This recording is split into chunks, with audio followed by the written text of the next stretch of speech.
নমস্কাৰ সকলোকে বাপতি হন ভোগালী বিহুৰ আন্তৰিক শুভেচ্ছা আৰু মৰম যাচিলোঁ। আজি আহি আছোঁ আপোনাৰ ভোগেশ্বৰ মন্দিৰ ঐতিহ্যমণ্ডিত ৩০০ বছৰীয়া জয়ন্তী উৎসৱ চাবলৈ। আপোনালোকে যিটো পৰিৱেশত মই আহি আছোঁ, আপোনালোকে নিত্যানন্দৰ ফালৰ পৰা মই আহি আছোঁ, এনেকুৱা এটা পৰিৱেশত আহি আছোঁ। ইমান ধুনীয়া লাগে আহি, ইয়াত নিজকে বহুত ধন্য যেন লাগে আহি। আপোনালোকে কোনোবাই যদি অহা নাই ইয়ালৈকে আহিব। এয়া ভোগেশ্বৰ মন্দিৰ গেটত আমি প্ৰৱেশ কৰিছোঁ।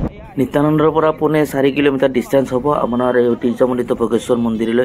এয়া এই প্ৰৱেশ দ্বাৰ আমি অতিক্ৰম কৰিলোঁ আৰু এই ভোগেশ্বৰ মন্দিৰটো অৱস্থিত উজানলোৱা গাঁৱত। আৰু এই গাঁৱৰ মাজেৰে আপোনাৰ ঘোঁৰা ৰাস্তা বনাইছে। ভোগেশ্বৰী সোমালোঁ আৰু আহিয়ে প্ৰথম সোমায়ে জিলাপীৰ দোকানত সোমালোঁ। অলপ মুখখন মিঠা লগাই যাওঁ, মনটো ভাল লাগিব। কমলা জিলাপী কি দাম? জিলাপি 200 টকা। কি কয় জিলাপী খাব বহুত মন আছে, দেখিছেনে কিমান? এয়া আহি মোৰ দাদাৰ দোকান এখন চিনি পাওঁ, দাদাক মোৰ খুবেই ভাল সম্পৰ্ক। এই চাওকচোন, এই ধুনীয়া এখন দোকান দিছে। দোকানখনত আহি দাদাৰ লগত মানে গামোচা কি দাম? 50 টকা। 50 টকা। আৰু চাকি মানে ধূপ লৈ কিমান টকা? 100 চাকি 10 টকা, ধূপ 10 টকা। ঠিক আছে, বঢ়িয়া। এয়া আমাৰ অসমৰ প্ৰতীক গামোচা, দেখিছেনে?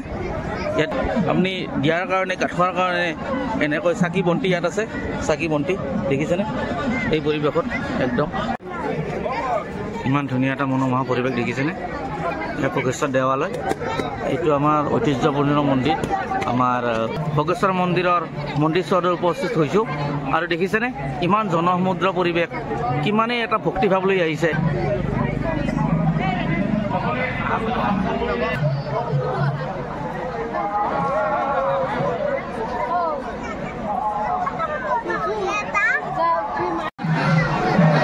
এয়া ভোগেশ্বৰ পৰিৱেশৰ এটা মনোৰম দৃশ্য দেখিছেনে?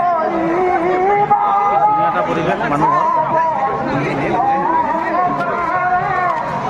এটা চেল্ফি পইণ্ট দিছে, দেখিছেনে? এটা selfie point. I love Bhogeswar মন্দিৰ, দেখিছেনে? চলি আছে আজি পহিলা মাঘ হিচাপে, দেখিছেনে?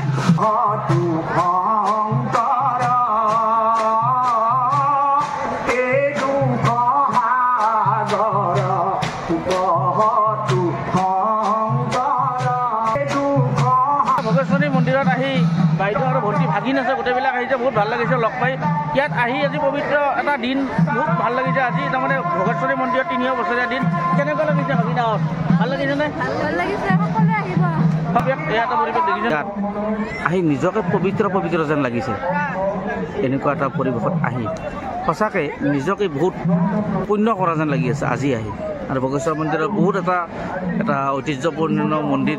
কোনোবাই যেনেকৈ প্ৰাৰ্থনা কৰে সেইমতে ভোগ পোৱা বুলি কয়, সেইকাৰণে ইয়াৰ নামাকৰণ ভোগেশ্বৰ মন্দিৰ বুলি ইয়াত নামাকৰণ কৰা হৈছে।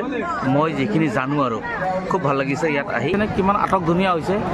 আৰু ইয়াতে বিশেষ আকৰ্ষণ আমাৰ সকলোৰে জনপ্ৰিয় অসমবাসীৰ আমাৰ জুবিন গাৰ্গ। ইয়াত এইখন মঞ্চত আপোনাৰ 19 তাৰিখে এটা গীত পৰিৱেশন কৰিব, দেখিছেনে? এইখন মঞ্চখন ইমান মানে বহল ভিত্তিত বনাইছে।